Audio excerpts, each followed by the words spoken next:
ആശാവർക്കർമാരുടെ നിരാഹാര സമരം തുടരുന്നു. ആരോഗ്യസ്ഥിതി മോശമായതിനെ തുടർന്ന് സമരത്തിലായിരുന്ന ശോഭയെന്ന ആശാപ്രവർത്തകയെ ആശുപത്രിയിലേക്ക് മാറ്റി. പകരം കൊളത്തൂർ FHSCയിലെ ആശാപ്രവർത്തക ശൈലജ നിരാഹാര സമരം ആരംഭിച്ചു. അതിനിടെ കോൺഗ്രസ് ഭരിക്കുന്ന കൂടുതൽ പഞ്ചായത്തുകളിൽ ആശമാർക്ക് പ്രത്യേക ഇൻസെന്റീവ് ഏർപ്പെടുത്തി.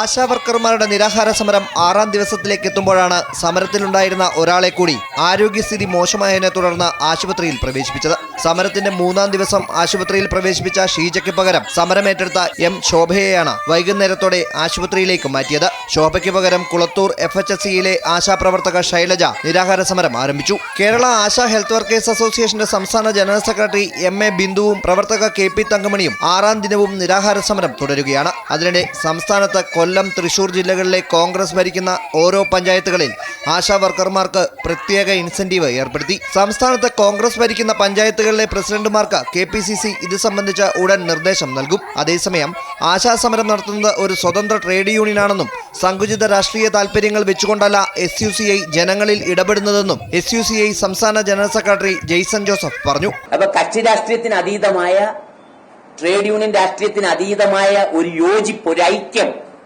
തൊഴിലാളികളുടെ സൃഷ്ടിച്ചെടുത്താണ് ആ യൂണിയൻ പ്രവർത്തിച്ചുകൊണ്ടിരിക്കുന്നത്.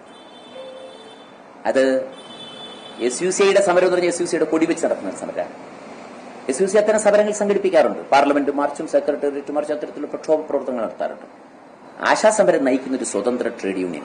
സമരം ശക്തമാക്കുന്നതിന്റെ ഭാഗമായി സാഹിത്യ, സാമൂഹ്യ, സാംസ്കാരിക, കലാ, നിയമരംഗങ്ങളിലെ പ്രമുഖരെ ഉൾപ്പെടുത്തി സെക്രട്ടേറിയറ്റിന് മുന്നിൽ ജനസഭ സംഘടിപ്പിക്കാനാണ് കേരള ആശാ ഹെൽത്ത് വർക്കേഴ്സ് അസോസിയേഷന്റെ തീരുമാനം. അമൃത ന്യൂസ്, തിരുവനന്തപുരം.